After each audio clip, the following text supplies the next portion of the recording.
1 second, sorry. Okay, I think we can start now. Okay, good morning, everyone. Welcome. Thank you for joining this event, the second day of lectures and workshops here at the University of Minnesota. I'm Gabriel Cuellar, an assistant professor in practice here.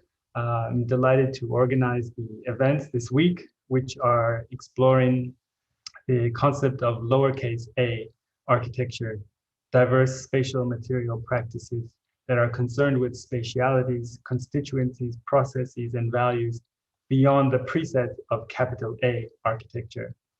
I'm very pleased today to welcome our guest speaker, Cristina Gamboa, who is representing the architectural cooperative La Colle.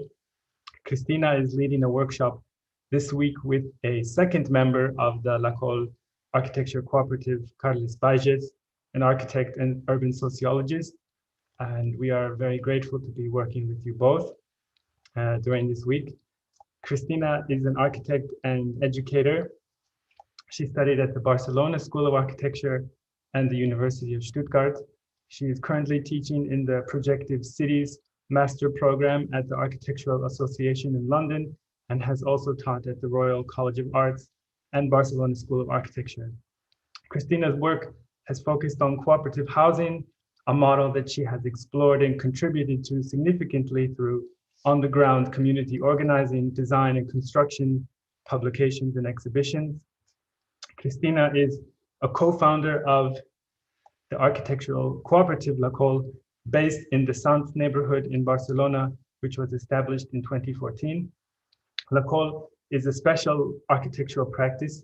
There are currently 14 members of the group, and following the cooperative model, their collaboration is horizontal and structured around collective decision-making.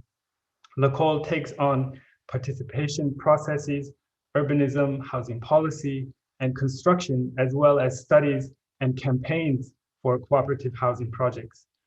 In organizing themselves as a cooperative, they address the very conditions of architectural production, demonstrating an alternative model for practice that embodies the content of their work, rather than adopting the conditions of conventional market-oriented practice. La Colle established new ones, self-initiating projects, incorporating future users as essential participants, redesigning legal and financial structures, repurposing existing buildings, internalizing environmental impacts, and aiming to impact larger policies.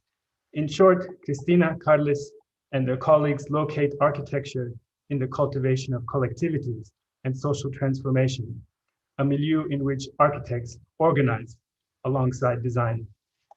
Earlier this year, La Colle was nominated to the 2022 European Union Prize for Contemporary Architecture, also known as the Mies van der Rohe Award, for their cooperative housing project La Borda.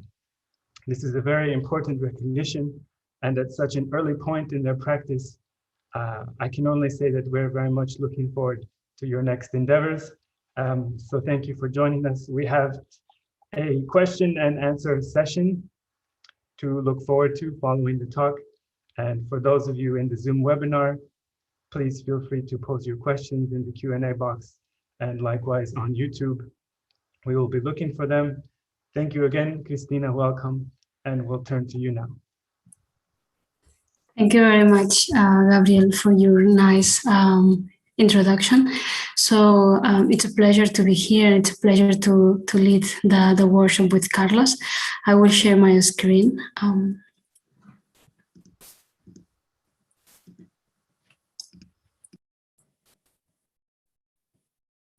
So, do you see my screen? Everything is fine? Yes. Okay. So the lecture title is Logics of Cooperation, Housing as a Collective Process.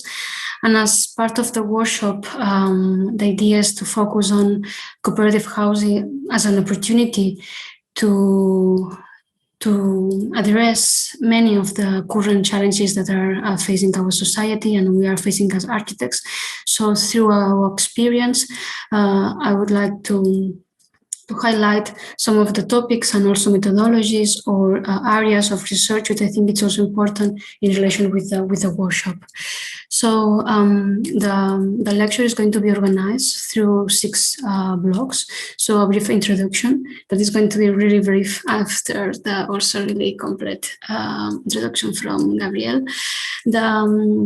A definition of the cooperative housing model, the main point, which is from the development of the process to the design and the construction with the case study of La Borda, our first collective housing project and following the model of cooperative housing. And also how the new projects and variations are also facing new contexts and new challenges, and to end some disciplinary challenges, and also a brief appendix with a video about how La Borda was behaving during the pandemic. So basically, as Gabriel was mentioning, we are a cooperative of 14 members, a cooperative of work, which basically, if we take in account the definition of a cooperative, which is an autonomous association of persons, of people, unit voluntarily to meet their common economic, social, and cultural needs and aspirations through a jointly owned enterprise, it's basically the idea that we were established in 2014 as a cooperative, but in 2009 association as a collective. And basically the idea was how we can establish kind of a platform, an umbrella where we can develop our work and our aspirations collectively, especially in a kind of a really competitive world such as architecture, in a moment of crisis in Spain. So basically it was a collective solution to the individual need of have a stable and decent architectural job, and this is something that's interesting, and it was a legal form as a cooperative, establishing as a kind of a society, legal society, which basically was a learning from the context. And La Col, we are establishing SANS, and SANS, if we have here the core, the city center of Barcelona, and SANS, it's over there, and this was basically an area outskirts of the old city center where the industrial activity was established the last century, and basically it was linked to this industrial activity where the neighborhood was grown. So Can Batlló is, even as it's nowadays, the biggest area, the formal industrial area without being transformed or totally transformed. And it's a quarter of La Bordeta, the neighborhood around. So La Col, many of the members was studying Can Batlló as a case study in the university, and was the bridge, kind of the opportunity to establish a link with the territory, with the people, and finally we became in a way also inhabitants and neighbors of those areas. And as I was saying, cooperative, it's a form that appears the last century in the British context as a form to collectivize certain areas of the life, especially in the workers' moment where the conditions of life were really hard.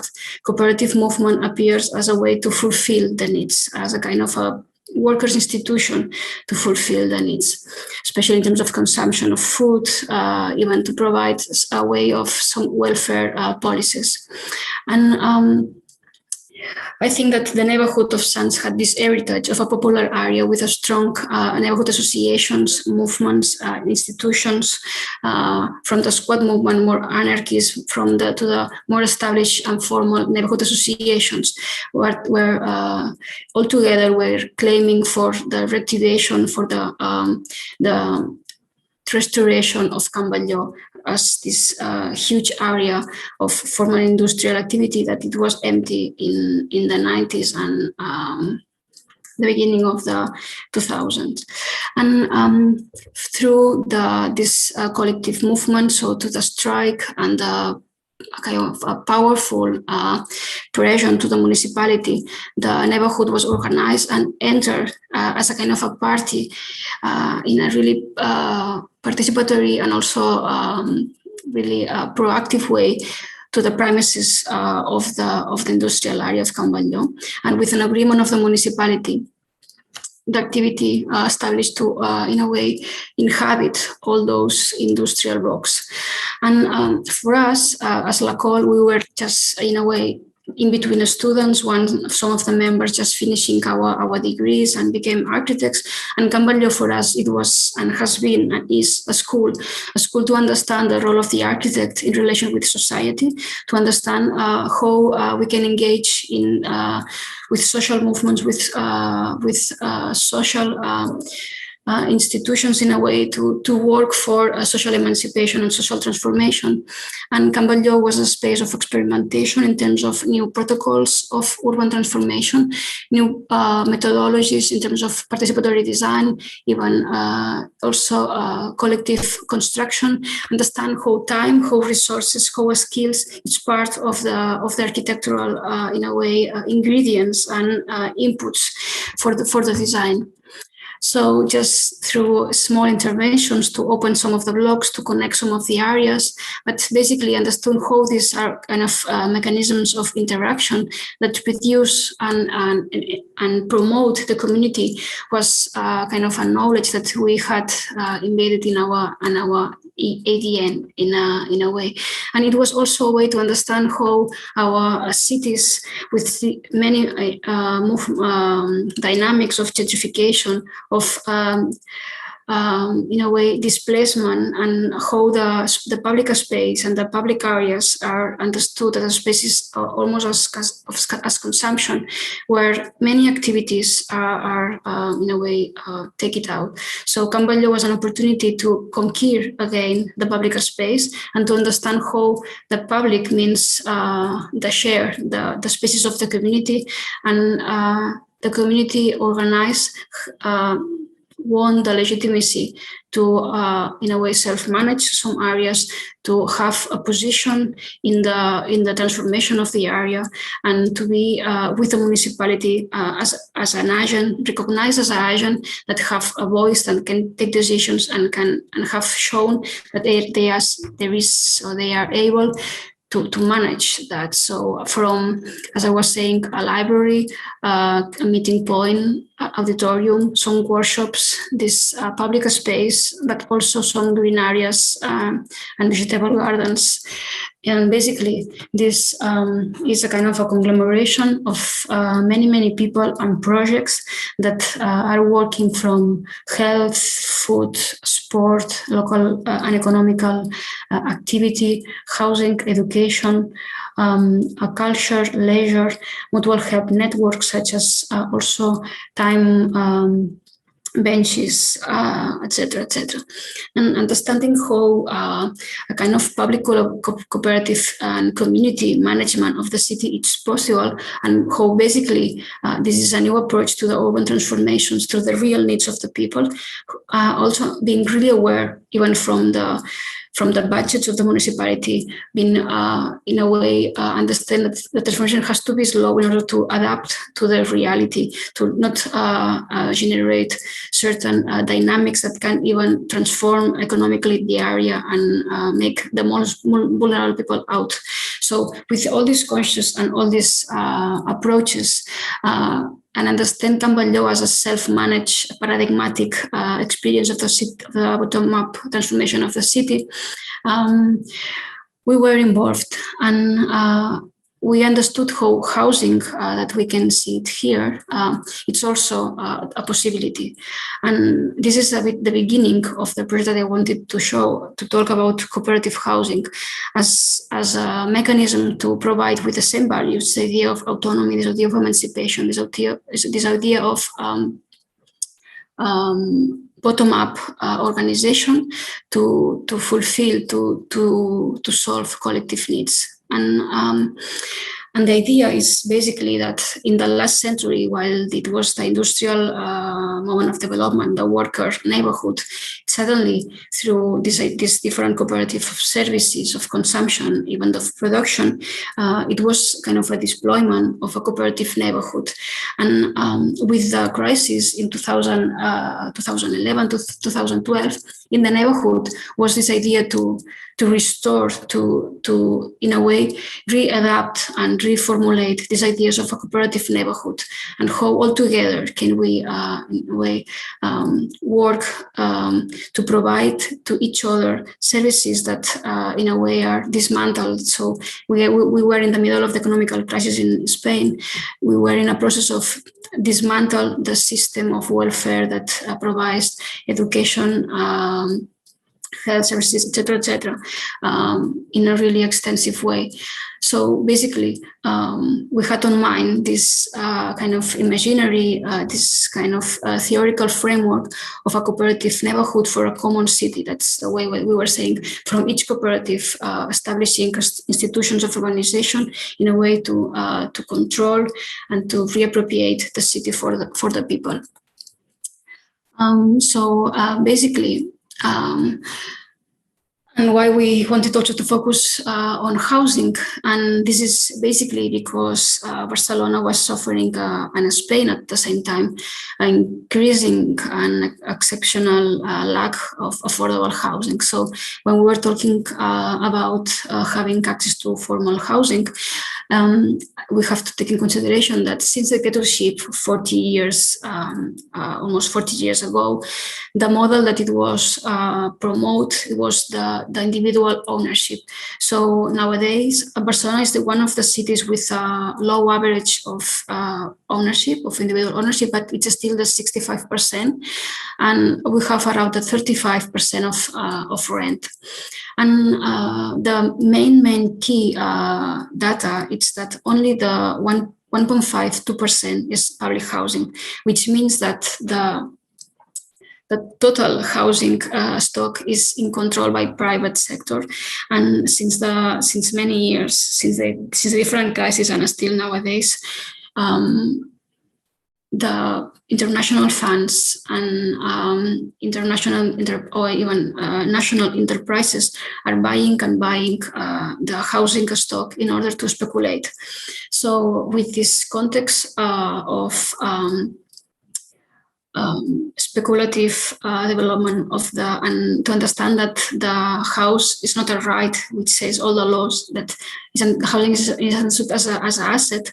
We were just trying to think from Gamboa and from different organizations in the neighborhood, which kind of new models could we in a way introduce to change the situation. Because what is important, and it's also something that it's going to affect the project, is understand that in one hand there is the tenancy, so which kind of new models in between or different from ownership, from rent can we introduce, and how these are in relation with the territory, and also allow people to have access to areas where they have their networks, and in a way it's to say it's the right to house, but it's also the right to the city. And to try to avoid many of the kind of consequences of this situation, where there is many evictions from mortgages, but also from rents that people cannot pay because the rents are increasing much higher than the incomes of the families. But in the same time, there is non-visible effects such as the health problems with the instability, with insecurity, with also with energy poverty. And in that sense, to establish a new model, it's also a way to put the people in the center and to really understand housing as a right, with all these cross-sectional issues that are crossed with the concept of to house a place, to have a house. And basically, what we in a way propose, we collectively propose, it's a model that we call it cooperative housing right of use, but they can have different names in different areas in the world, but that is existing from Copenhagen, from Denmark to Uruguay, really present also in Switzerland, but already it's present in the States and in other areas of the world. And basically the idea is that if nowadays any flat that is in Barcelona, it's possible to buy it and to speculate. The idea is how can we block this speculation? And the collective ownership, the collective form is the solution, the mechanism that we in a way found. So basically what we are proposing is that the cooperative is legal form, and the people who is going to inhabit a flat, a house, it's going to be a member of the cooperative. And the person who has a contract of use one of the flats can live there for their entire life and pay a monthly affordable quotes. But the point is that he is not the owner, because the owner is a cooperative. And for that reason, people cannot speculate, so they cannot sell it, they cannot rent it to a higher price. So basically, we have the cooperative as the mechanism to block the speculation. And at the same time, the cooperative is a non-profit institution.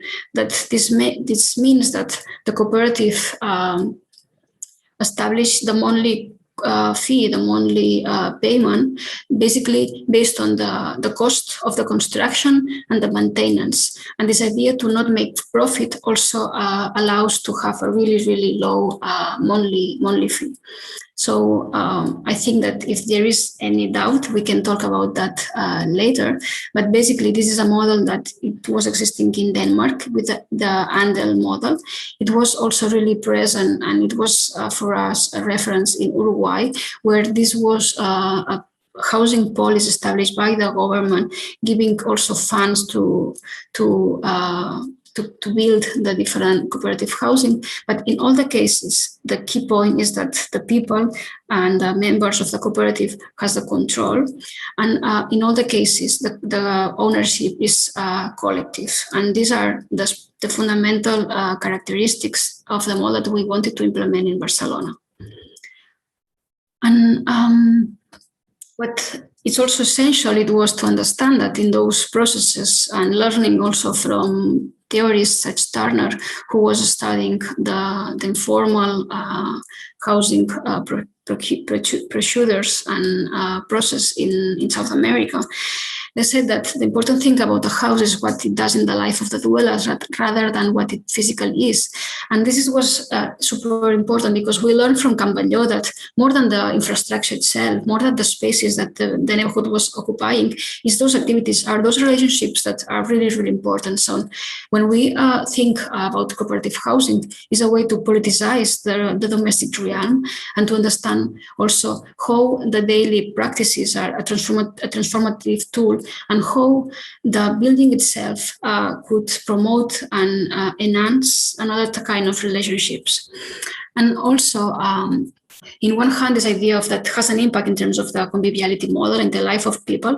In the other hand, that it's a process as a cooperative where there is a series of members that are involved in the process since the beginning. So it was also the opportunity to rethink the protocols of provision of housing, to rethink the methodologies, and in that, and again, to look for international and historical case studies such as the SAL, which was also a policy of social housing that was established in Portugal during the revolution in the 70s, where basically multidisciplinary teams of architects, sociologists, economists were producing social housing with the people through participatory design, through participatory construction of the housing. So understanding the legal framework of cooperative movement, understanding the potentials for the people and from the design, we started the project of La Borda.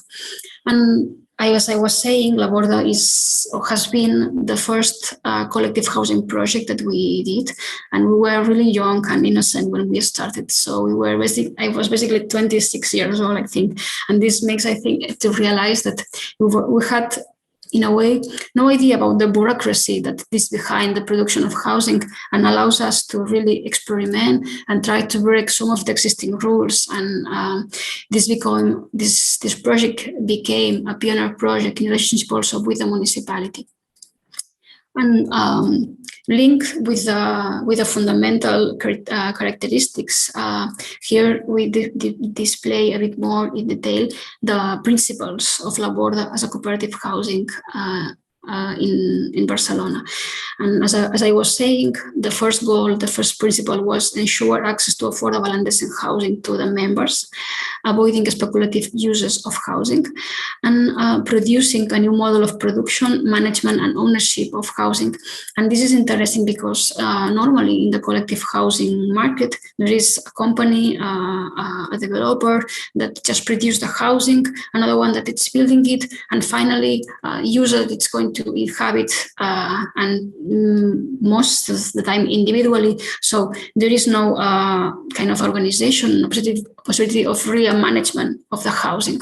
So in that sense, this idea that it's a process that involves all the phases, and also as a difference from the social housing that we understand from the state, the management by the people, it's really, really important in order to implement some of the measures in terms of design, in terms of environmental performance, etc., etc. And the second and the following point, this idea of produce new forms of coexistence, social relationships, and community self-organization. Again, this idea that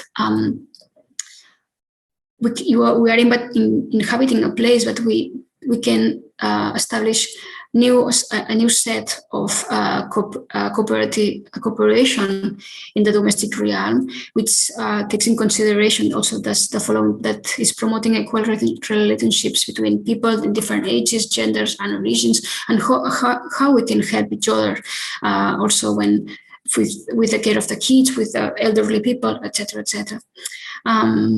It was important to say that this was a pioneer project that wanted to be replicated and wanted to become an alternative model to traditional public housing, affordable for the people with low incomes. Also, because in Barcelona there is a series of levels where where more vulnerable people can even not have access to the established public housing. And the last point is to understand how this cooperative, it's part of a environment. It's part of Gamboa. So basically, this idea that we, through this kind of projects, build a human-scale self-managed neighborhood based on social commitment and developing another way of city making. As we were saying at the end, La Borda is part of this network of infrastructures that are part in Gamboa, that are managed by the people and following specific and real needs. And the last point, and really important also, in the current moment also of climate emergency, that the idea also it was to make the most of existing resources and build in a sustainable way, thinking also in the construction, but also in the lifespan of the building. And for us as architects, I think it is also essential to understand how the process is developed and how the organizational structure is defined in order to understand how and where how intervene, but also with whom we have to be in contact and coordinated. So we started the architectural project by the end of 2013 with the preliminary studies, and during all 2014 and until 2017, we were developing different participatory designs.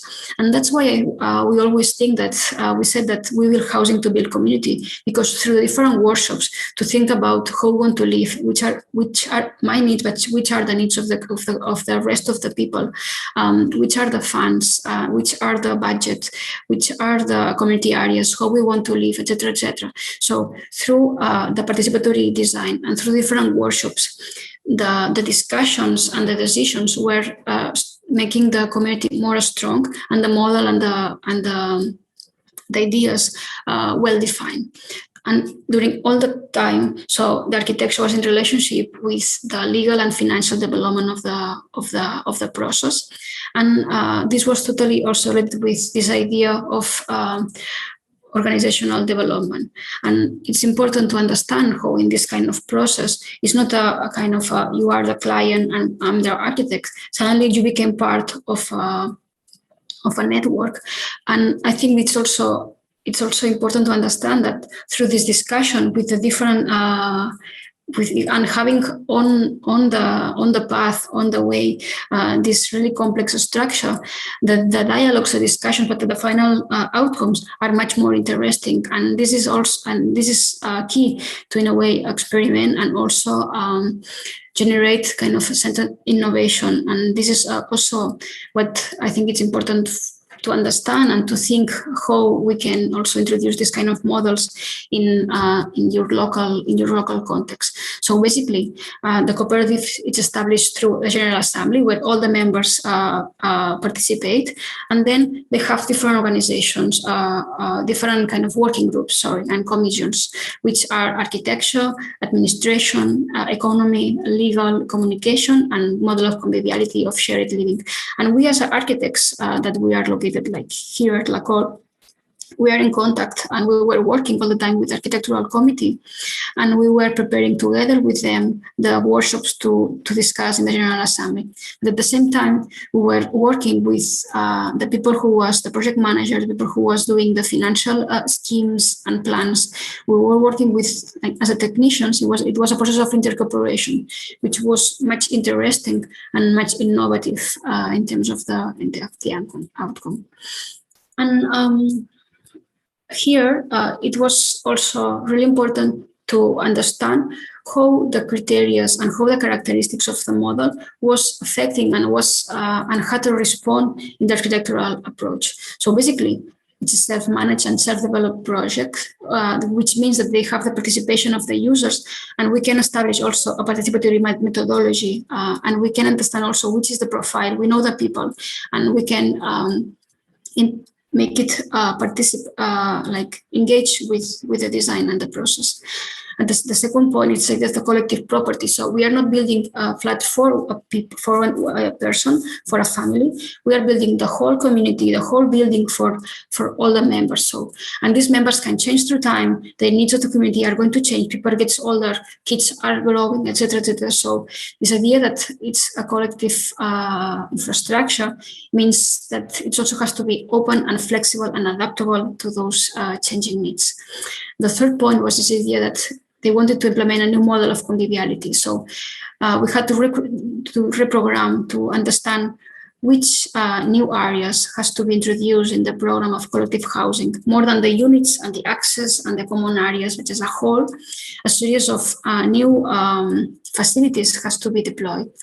And the second point is this idea of environmental sustainability. One of the goals of this model is to be sustainable in the broadest way possible, from social, economical, political, but also environmentally. So the reduction of the impact and the demand in terms of energy, materials, water, etc., it's essential from construction through environmental materials, but also during the use of the building through really passive strategies.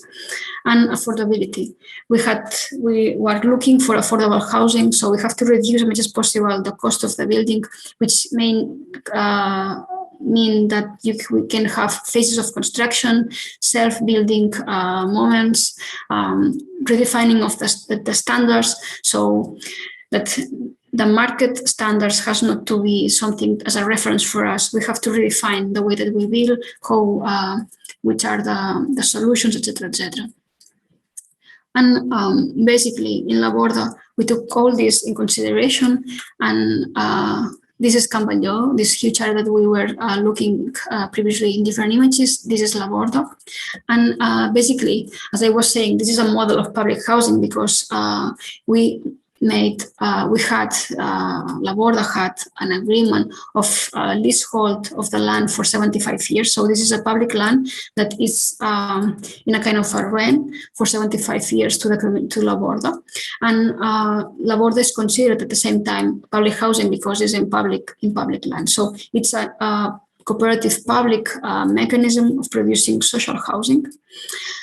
And the first point, this idea of understand the user, understand the community. And we did interview, a survey to all the members. And through the different questions that we had a radiography of the situation. And it was interesting to see that, for example, we have people who were in cohabitation. We have many single people, also couples, but only the 3% of the population of the community was in this kind of a standard family prototype. So in that sense, it's also a way to understand that the societies are changing, the way to relate to each other are changing. So we have to understand that the building has to have many typologies in order to fulfill the needs of the community. Another point was this idea of energy poverty. Many people in the previous homes, they were suffering. The energy bill costs are so high in Spain that if you have a low income and you are paying a rent, you have many problems to pay the energy bill. So they were suffering a series of health problems due to that problem. So basically, the idea was also how we, in a way, can eradicate the energy poverty through a really passive and well-built structure that as the energy demand is really low, the energy poverty will disappear. And another kind of data was this idea of the mobility. Many people were not having car. Many people were not using the car. So we were also challenging some of the regulations that were in a way making obligatory that all the buildings in Barcelona had to have a parking. So also people was drawing her own homes to understand their current needs and current spaces and programs, and all this was important to generate the model of conviviality, and as a response, the series of new spaces and programs of the building.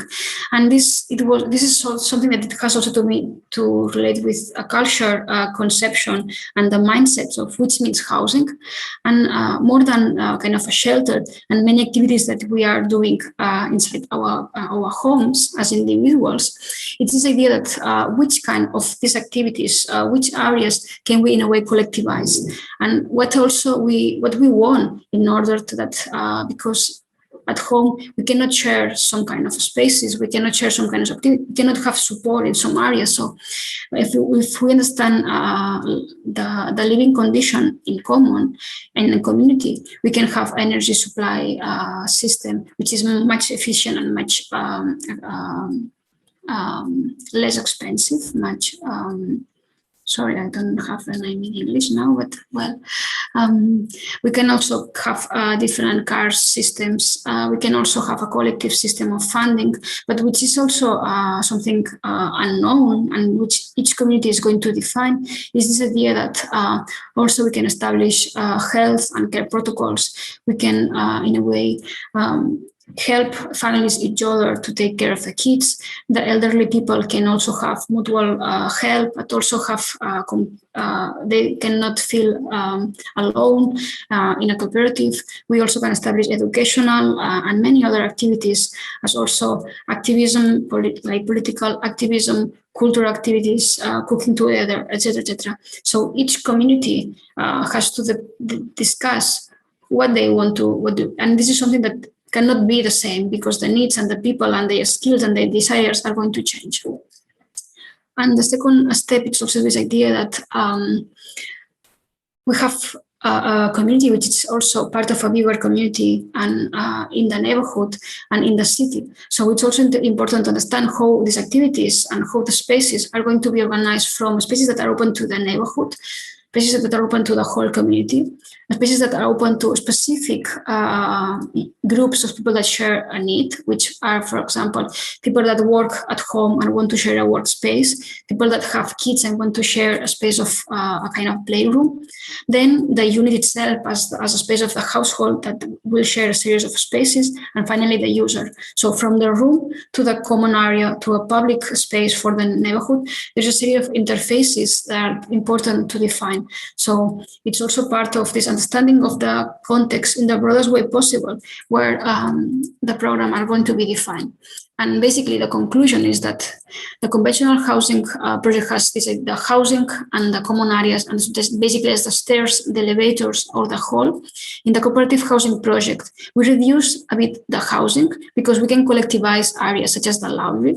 So we have community areas, spaces for the community, plus the stairs and the different spaces of connection and circulation. And this is the improvement or the change that introduced this kind of models. And in the case of La Borda, we decide collectively to have the kitchen, a commercial area, which is a cooperative of consumers, where you can buy vegetables, etc., etc. The multipurpose room, a laundry, a guest room, a health area, different bike parking for bikes, corridors, terraces, green gardens, storage. And we decided together to not have the parking.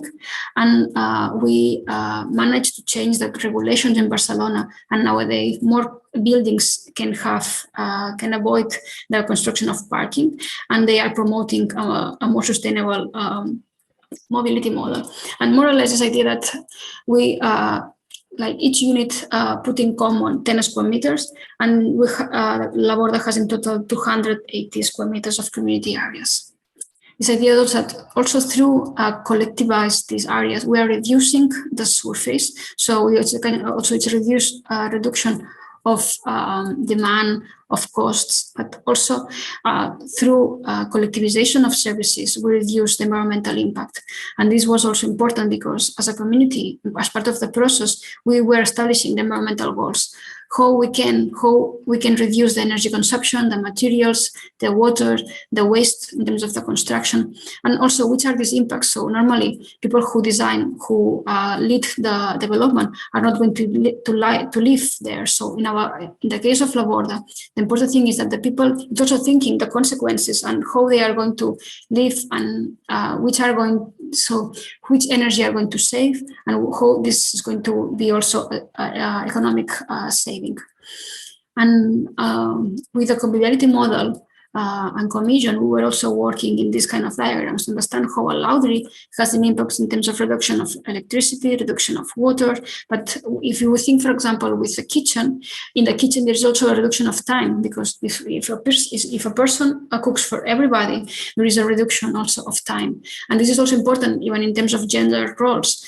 If we have some common areas, there is a balance between these tasks that normally, historically, have been developed by women, and this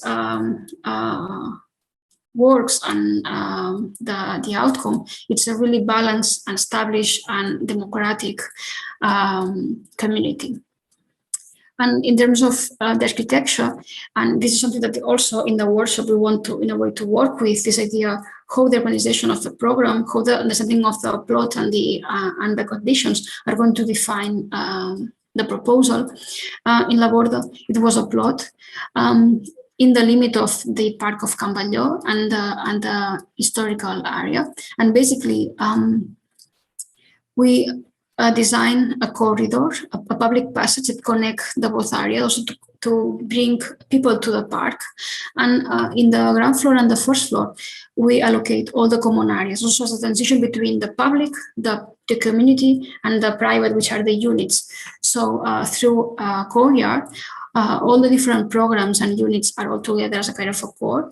And all these common areas and community spaces are located also in the areas with less sun, which it's also areas that they need a less level of comfort. So basically, the whole strategy, it's a combination of this transition from the city to the unit, and also environmental understanding of the needs of each of the program and understanding which is the best areas to allocate it. For example, a laundry has a less level of comfort or requires a less level of comfort than a unit where you have to sleep, etc., etc. So these areas are going to be allocated in the north, in the most colder areas, for example.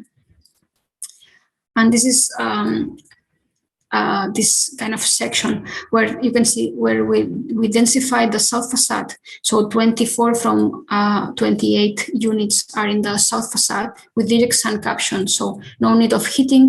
And we have this courtyard where connects the ground floor with the first floor, with the common areas, and all the also kind of a sense of a community. It's also present with this space. It works as an atrium, and it's also a kind of a collective collective energy saving system where the sun is also heating the air of the atrium. So there is a possibility to use it all the year from summer to winter. And we can see here how it works. So during the winter, all the sun is hitting like the courtyard, but also all the flats. In summer, we just extend different shadow systems, and we open the courtyard, and we have cross ventilation. So really simple strategies that we also, with the role of the user, are going to make the building behaving really well and with a less energy consumption.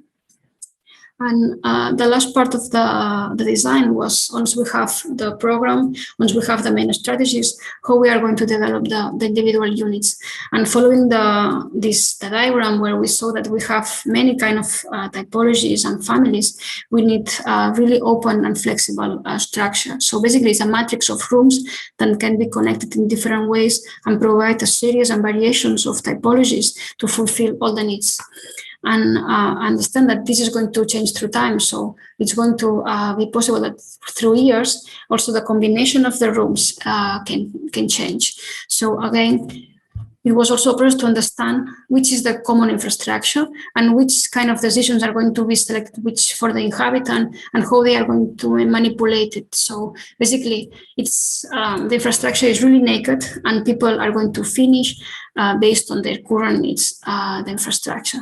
So everything was defined through methodologies in terms of model, drawings, and also kind of many kind of dynamics to arrive to this is a radiography of who is inhabiting all the flats, like different combinations of sizes of members, which basically use this kind of open system in the way that they want. Just if they want to put the common area, the most kind of the day areas of the flat in relation with the courtyard or in relation with the facade. So this is changing, and this is kind of some drawings from the participatory design. And the last part is also we have this matrix that it's working through rooms. We basically define that all the walls, all these partitions would be built with wood, which basically it was a kind of experimental process. Here in Spain, it was not present to build in CLT, contra-laminated timber. And basically, it was fantastic because in 6 weeks, we just could build all the building, and with the waste of some of the pieces of the wood structure, we also did self-manage to provide furniture and other equipment for the project. And here's some of the images from La Borda with this sofa facade with the different shadow systems. This ground floor with a cooperative of consumers in the ground floor, this public passage, and this kind of core of the community with this courtyard, which are allocated in this first floor, the common areas with a multi-purpose room, the laundry that has to be finished and closed, the guest room in the second floor in connection with the ground floor, with the first floor, and the series of spaces also as a kind of winter garden spaces, and how the life of the people is also bringing outside the unit to the courtyard, and even the terraces and all this kind of environment that it's provide for the people, and how each flat also it's been personalized and customized by the user, and it's like having as a demonstration of the personality and the person who is, and also this idea of the collective management and the pedagogy, and how this kind of passive structure it's controlled by the users with different mechanisms, and this also allows to have information, to monitoring the conditions, to make reports and reduce the consumption, and implement new measures, new habits, new routines as a cooperative to increase the awareness, the consciousness, and reduce the environmental impacts, and also through the collective kitchen that it's already ongoing or in use nowadays. And which is important, it was a pioneer project in relation with the municipality because the land was public, and the municipality realizes about the power of these kind of models and the need in Barcelona to also a strategy that can increase this the affordable and non-speculative housing. So basically, the municipality introduced cooperative housing in the housing plan, and many measures were developed, and especially the creation of a cooperative committee and the establishing of a series of public competitions where new communities were able to have access to land. So this was an opportunity for us as LACOL to implement in new sites, in new locations, new projects. And just really briefly, I wanted just to explain how, for example, Coupe de Fals was a proposal in area where a high level of pollution due to it's a kind of a highway. So basically, this idea of how the context is also affecting the project. In that sense, the environmental condition was really, and the urban condition was really important. And it was a plot next to a green area, but next to the main road. So the order of the programs, but also environmental mechanisms again, such as specific courtyards that take the air from the park and closing the project through the highway was really important, and how to face also the areas through the south facade again, and understand also this idea that many of the strategies that we deployed in Laborda, such as the environmental performance, the community programs, the flexible infrastructure, the adaptive topologies, were in a way redefined in that projects. And we can see here also again this matrix of spaces that can be in different typologies, from kind of the S, the M, or the L. We call it always like the sizes of the clothes. And or La Balma, which is a project that we just are finishing the construction right now. And this was an industrial area that nowadays is becoming a totally housing district. And it was important because La Balma was in a corner where we have an axis with housing for elderly people, housing for younger generations. We have also a high school, a health center. Suddenly it was an axis of facilities, and we had La Balma as a cooperative housing. So the idea was how we can bring in this public facade all the common areas. So basically it was a really compact block where all the common areas were in the more public facade. So the relationship was totally vertical. We saw in Labor that it was a horizontal relationship of common areas, and here we changed the strategy with the stair to find all the common spaces, and at the same time, to increase the environmental performance, we just changed the position of the corridors to protect from the noise, to protect from the sun, depending on the area.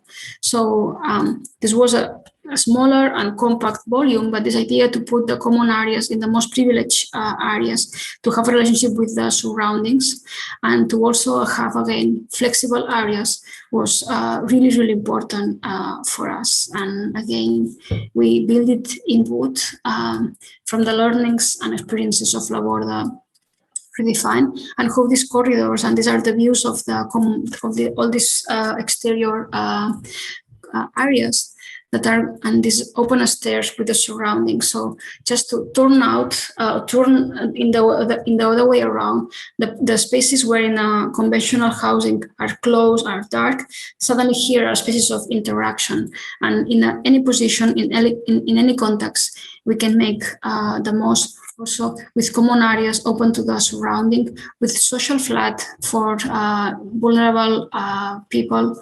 So I will explain, or can explain more details in the workshop. Again, another really close to Laborda. This is Laborda, and from the people who was interested in the model but not able to have access, they organized in a new project, also facing to the park in a different kind of complex geometry and configuration.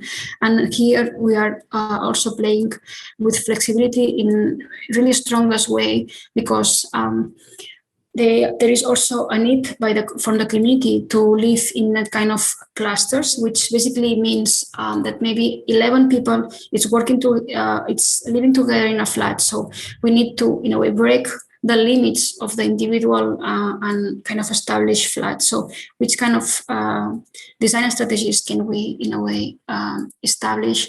And again, kind of this really kind of a system which became kind of a housing infrastructure facing to the west, with a really open ground floor to the community. And just to end, we are just working with a feminist co-op, and it's interesting to understand that there is cooperative only of elderly people, where you have to take care, or the point is the care and the dependency of the people, and how the areas have to prepare for an aging body. In this case, the gender as a really cultural and social construction, and how a space is embedding so many of this kind of heterosexual normative considerations. So it was even for me an exercise to understand how architecture is, in a way, sometimes being design, or also with a feminist perspective, but in many cases it's a lack of a queer and more complex and intersectional approach to the design. So it was interesting to understand the current needs, and also how the program has to be in relationship with a feminist network of spaces in whole Barcelona, and at the same time how the unit itself, that it's the unit establishing as the base of the space of the family, also here it's going to, in a way, to be broken and reconfigured in clusters and in other ways. So each project, each community is going to ask all you as architects to think which are going to be the responses and the models, and how the program is going to be redefined and the space is organized in different ways as in the established way. And I'm having like 5 minutes, more or less.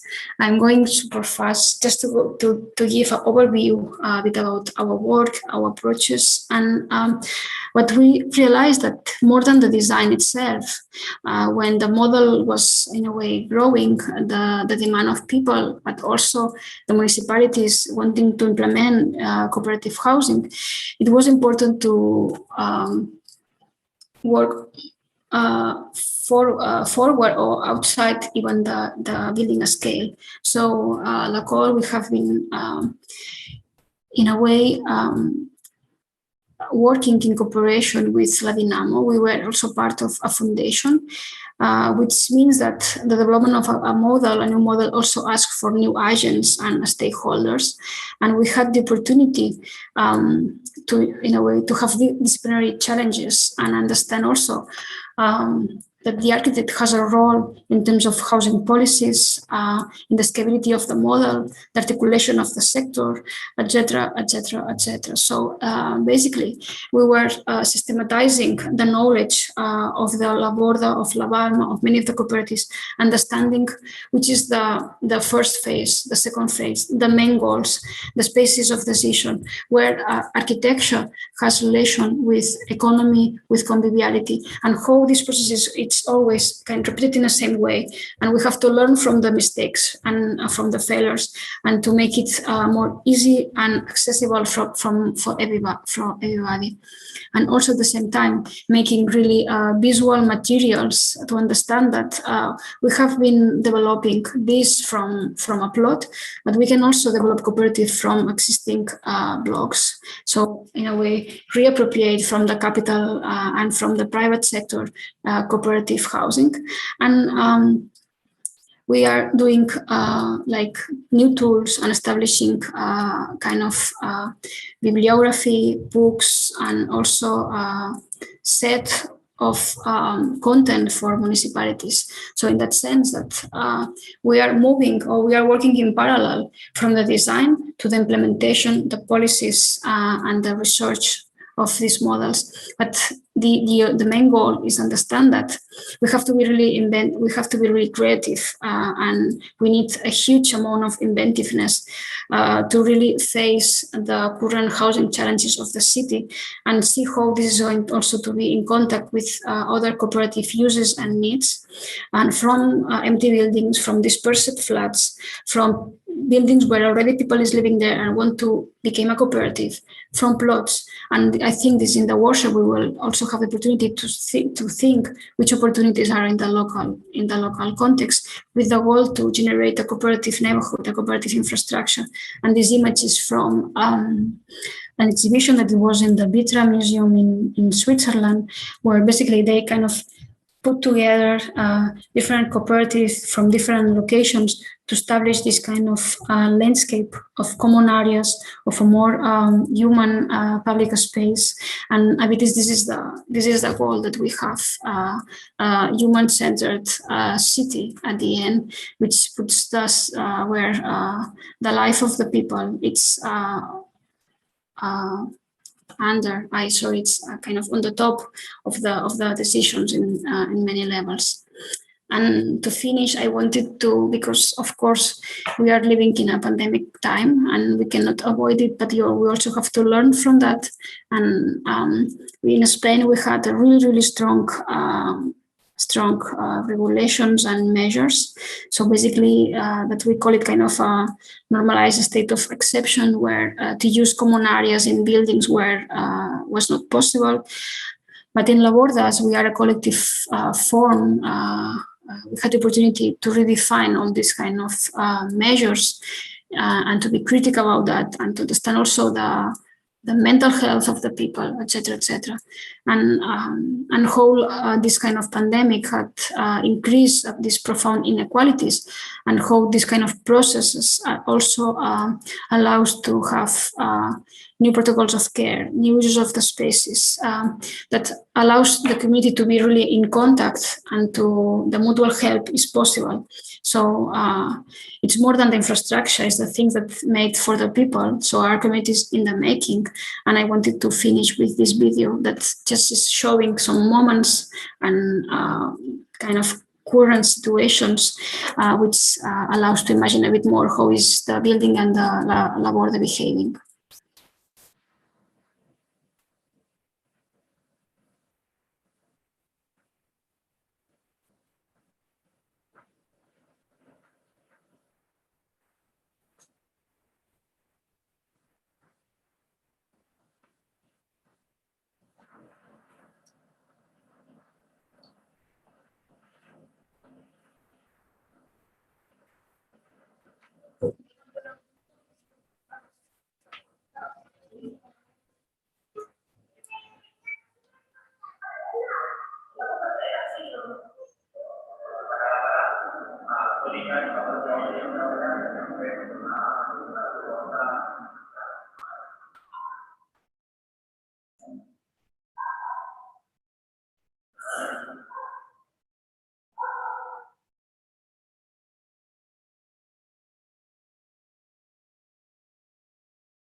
I'm sorry, well, this was just scenes from the lockdown that we were just many months last year. So that was all. I will stop sharing and just start the Q&A. Thank you so much, Cristina. It was really incredible. Thank you for sharing this so inspiring, thoughtful, radical work that you all have been doing. Very special. Please, those in the webinar, feel free to post your questions in the Q&A box, and we'll start going through them now. I also have a number of questions myself, but we can start with one question, which is here in the Q&A in the webinar. Thank you. This is from Athar Mufreh. Thank you for this amazing work. If most housing is controlled by the private sector, it seems to me that mostly the challenge is to acquire property. Beyond renting public land, how are you dealing with the issue of land or property acquisition in Barcelona? Exactly. Well, as I was saying, but just by the end, the idea of the inventiveness. Just when we started to develop the model and to develop the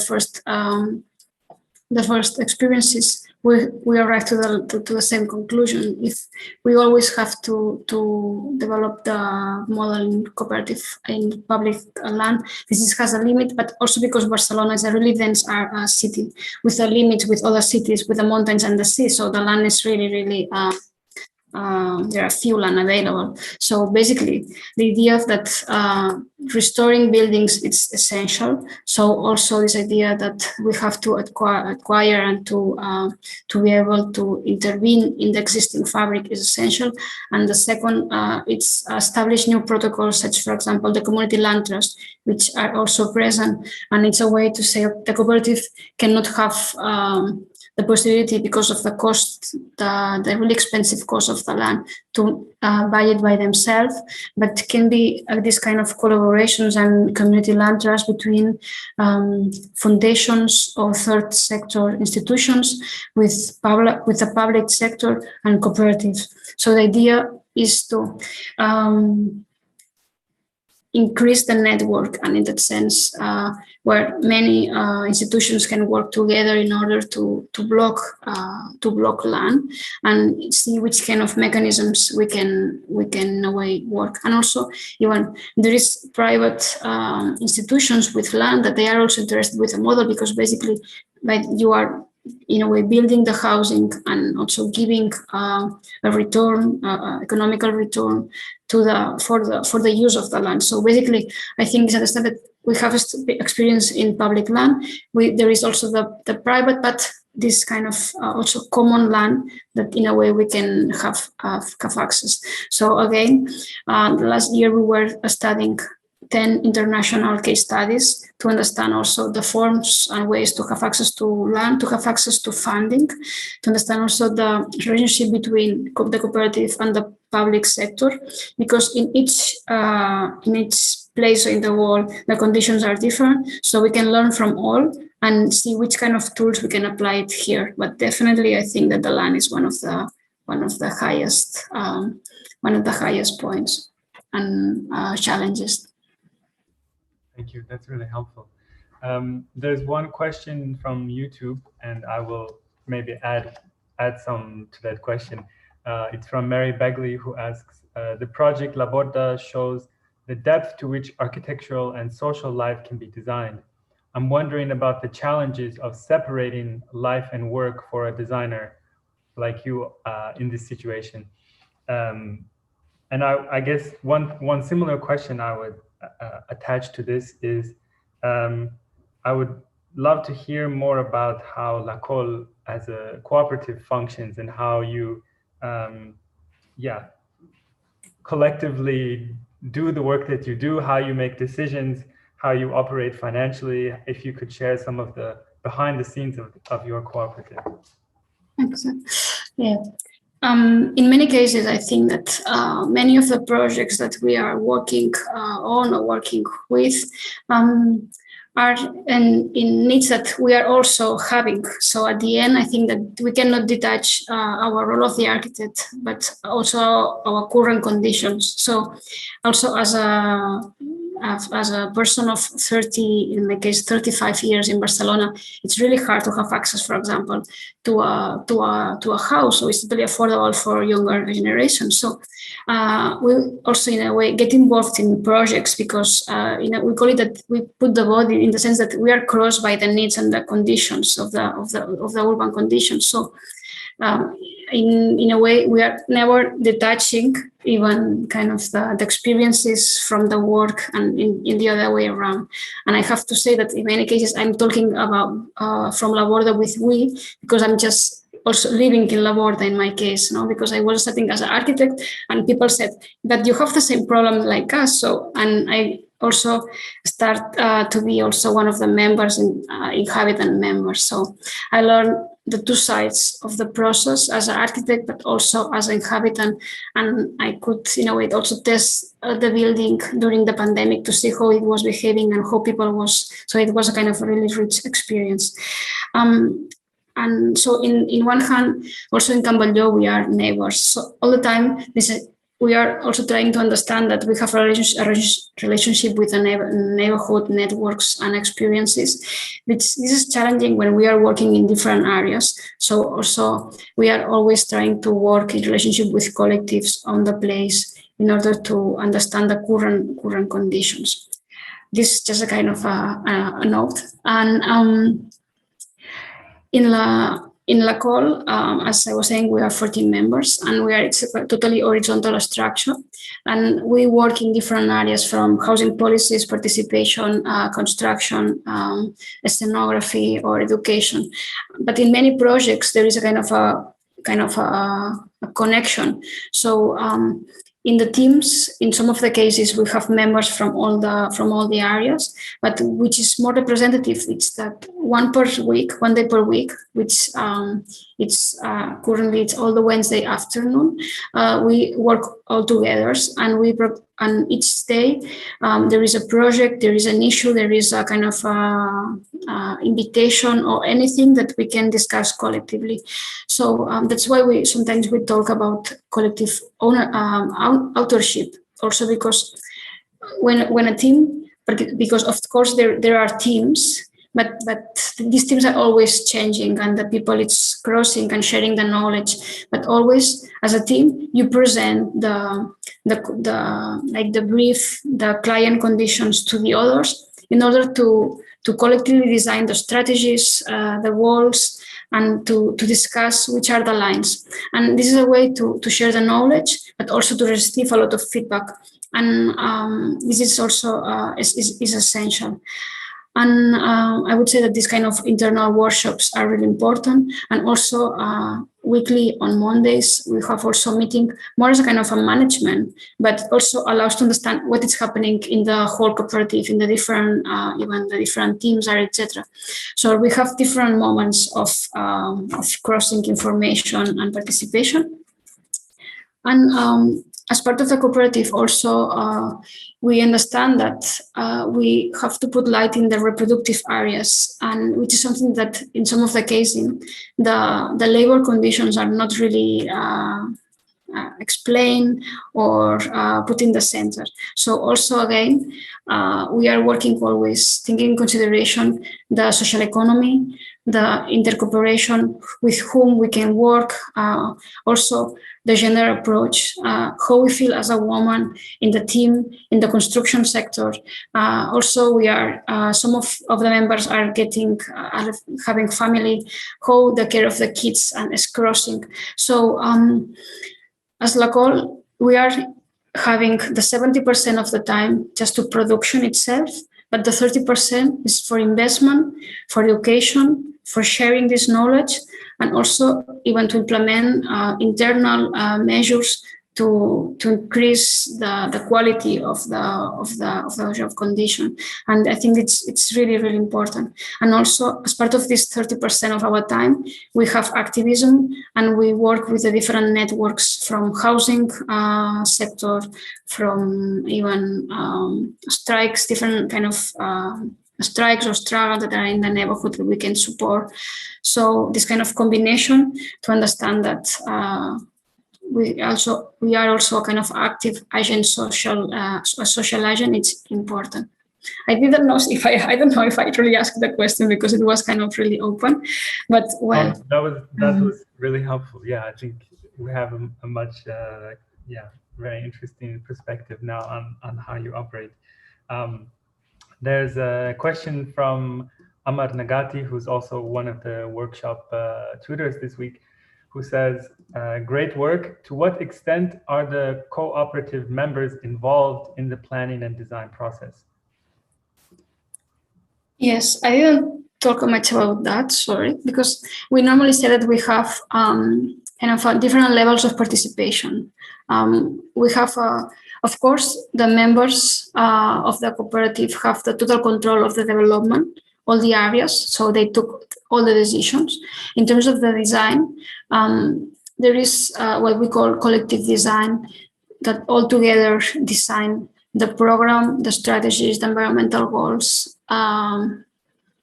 But once we start to define the flats or the units, we call that we have a selection of options, because the idea is that as a user, you can inhabit one flat, but in another moment you can move another. So we don't really want to participate until the end line of the flat, because it's not your individual. So this idea of how the model is also affecting the participation scheme and methodology, it was important. So that's why we call that we have collective design for the main strategies, a selection of options for the individual kind of configuration of some of the specific areas of the flat, and then all the spaces, all the areas really kind of neutral to be appropriated, what we call it. And this is a strategy that was designed with the users. So we establish our kind of concerns about the levels of participation, and we collectively design kind of these stages. And I would say that the process, so we had around one workshop with all the cooperative, at least one per term during 2.5 years, and we were meeting with the architectural committee one every 2-3 weeks. So basically, there is a group of, so the committee meets that 7-8 people of the cooperative just follow the process and have all the information online as a kind of to control the technicians as LACOL. And with them, we were just giving feedback about our work, the areas. So when we are in the preliminary studies, we discuss about urban strategies program, organization. When we started with the next step, we discuss environmental goals. We discuss the sizes, the positions of specific areas, the typology configuration. And this was kind of, I would say that there is a parallel relationship. All the main topics that you are facing as architect in the process, in the table, in the studio, we were discussing with the people, and also writing with materials. And it was also it was essential because thanks that we were working with people, they said, we take the risk and we will build with wood, which it was the highest building in Spain in that moment with this system. And I think the traditional developers were not taking this kind of risk. So the community said, we have to be pioneers and we have to show that it's possible to work, to build different. So the materiality, the structure, even the construction companies, the budget, even the maintenance of the building is nowadays done through the collective decision. I would say that with these categories and these levels, all the decisions were developed with the peoples. And I think that basically we think that it's a process of empowerment. Nowadays, they are more aware about which means to inhabit a place, also about the sizes and the conditions, and even the environmental comfort and how they have to use the building. So all this has been also a process of transfer of information and empower them to be more aware about the conditions of inhabiting a place and what means. So, yeah. That's wonderful. Another question, this is from two students. There are similar questions, so maybe we take them together. One from Malcolm Brom and one from Marshall King. Malcolm asks, what sort of barriers are there for individuals to enter cooperatives? Are there costs that can be prohibitive for people with low income? Given in the United States that the economic context basically requires people to spend a very large proportion of their income on housing. And Marshall asks a similar question about financing cooperative housing that can be more accessible for people maybe who don't even have that much resources, whether financial resources or time resources. Yeah. I think it's really important. So thank you for the questions. I didn't want it to get really in depth during the presentation with the economical structure, but I think it's also really essential. So as the main private bank and bank system, it was kind of an ally from the speculation. We also wanted to finance the project with social economy. So La Borda, it's been financed with a cooperative bank. And it was the first and the biggest project that this cooperative of financial services did. So we also established a kind of a new relationship with them. And since La Borda, they are also supporting other cooperative housing. And we also did important kind of also mechanism, which it was a kind of a crowdfunding that basically individuals and social institutions and even other cooperatives also make kind of a small loans to La Borda. So it was also a collective financial structure, which allows to have a low interest. So basically around the 2%. And it's true that, of course, you have to have as a cooperative a minimum capital. And in that sense, in La Borda, we had as a community to altogether put the 20%, and all the construction was, and the development was around 2 million, 2.4 for the construction and the other from taxes, etc., etc. So basically each unit, each family or each household had to pay initial down payment of 18,000 euros, which of course this can be a barrier for the most vulnerable people. And this was one of the contradictions of La Borda at the beginning. And what we did is the people who may have some money, but not the 18,000, we did internal solidarity. So people who had put a bit more, they put it in order to make people possible to participate in the project. But there is true that there were some families that left the project due economical to the availability of their savings.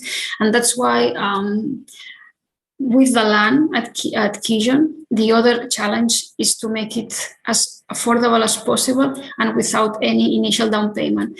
And that's why we are working with different kind of mechanisms and strategies, and also looking, for example, in Germany, there is a model called Miethäuser Syndikat, which is a kind of a union of tenants. In a kind of the traduction, it's more or less like this, which they just they don't have, or it's really, really low, the initial down payment. So it makes affordable or accessible for almost everybody. So we are working, and it's also part of this research that in many countries the public participation also makes affordable from some people. So to sum it up, so we had the funding from the social economy. We are working to reduce as much as possible the monthly fee, but also especially the initial down payment. And there are mechanisms to make it possible internally with solidarity, internal solidarity also from other kind of networks. But the idea and the goal is that if in the future there are more cooperatives, and once the cooperative pay the loans and they can start having a kind of a collective funds, and through the collectivization of the internal savings of the cooperative, ideas to help also the newest cooperatives. So I think it's a matter of time, especially when Laborda was the first one. So we had to change regulations. We had to talk with the cooperative of financing. We had to talk with the municipalities, and we had to pay a bit the kind of, because we were new, we pay also technicians, etc. Now everything is much easier, and as the cooperatives are growing, these kind of mechanisms, I think, are going to be implemented. And sorry, just to end, I was thinking that we had with La Dinamo, these foundations, we had also the opportunity to do a project with an existing building. So also when you already have the building, it's much can be much cheaper, because the costs of the renovation can be lower than the construction. And in this specific case, it was a mixed community from migrant people that could have access also to this kind of model, because there is a barrier in terms of economical aspects, but also in some cases a cultural or even a kind of a network. If you don't have access to the cooperative movement, you don't know the model. And I think that's also important, the communication, and to make the model to arrive to people who have the need of access housing, and they don't have kind of access to the cooperative model or collective initiatives in the city. So there are many barriers. Thank you. That's really helpful. We just have a few minutes, but I think maybe we have time for one more question, and then we can transition to the workshop session. It's a question from Alexandra Arren, who is also one of the workshop tutors this week. She has a similar question to Connor McManus from the students. Great work. Questions regarding the collective. Is a collective formed before the project? How are the individuals coming together? Do you have difficulties sometimes to hold the collective together? Do you have strategies so that the collective continues to go on? And yes, I think Connor's question is very similar to this one. So how the collective keeps together. That's why I think that in Laborda, I think it was really easy, or in a way we were really lucky, because this initiative came from Gamboa, and at the end it's a space where the collective decisions and the organization was already kind of a part of the ADN, so part of the people were having a knowledge and an experience from cooperativism, from social movements. So I think it was a kind of a privileged starting point. So I would say that almost all the people of Laborda has been involved in any kind of collective process before. So in this case, there were no conflicts, there were no communicative or decision problems. But it's true that as a challenge and as a way to expand and to promote the model, we are facing also this kind of problems. So in our case, because of the background of the members, this was much easier. But for the new projects, what it's interesting is that as part of this team of lawyers, economists, architects, there is also facilitators or teams of professionals that can help and can give tools and a kind of a knowledge to the communities to increase the skills in terms of collective decision processes, and I think that that's also part of this idea of growing the model. If in our case, all the people was also from the neighborhood. Many of them, not all as a community, but many of them knew each others from other spaces of activism, etc., or the feminist movement, or many other cooperative movement, etc. So the configuration of the group was just part of as the assembly of Camballo as a space, that it was basically an open kind of a presentation saying there is a lack of housing, there is these international models, there is a group of people that wanted to develop here, who wants to join? And that's why there is this strong relationship with the territory and this background. But nowadays there is several kind of groups growing from different backgrounds, conditions, and I think that understand that it's a technical, or there are technicians that can help in those areas. It's really, really important. Thank you so much. That was just a very special talk, and thank you for so generously sharing your answers with the questions. Very, very nice. I think the what strikes me about all of your work is somehow summarized well in the La Borda video and the photographs, where this building, although it's relatively new, it's completely full of life. It's completely active and convivial and somehow integrated with the environment around it. And I think that just, proves the incredible work you did to bring the social life to the whole process and the construction and the design. It's really remarkable to see. So thank you again. Thank you. For those tuning in, we have another talk in an hour and a half by Hector. So looking forward to that. And now we will transition to the workshop session. So thank you again, and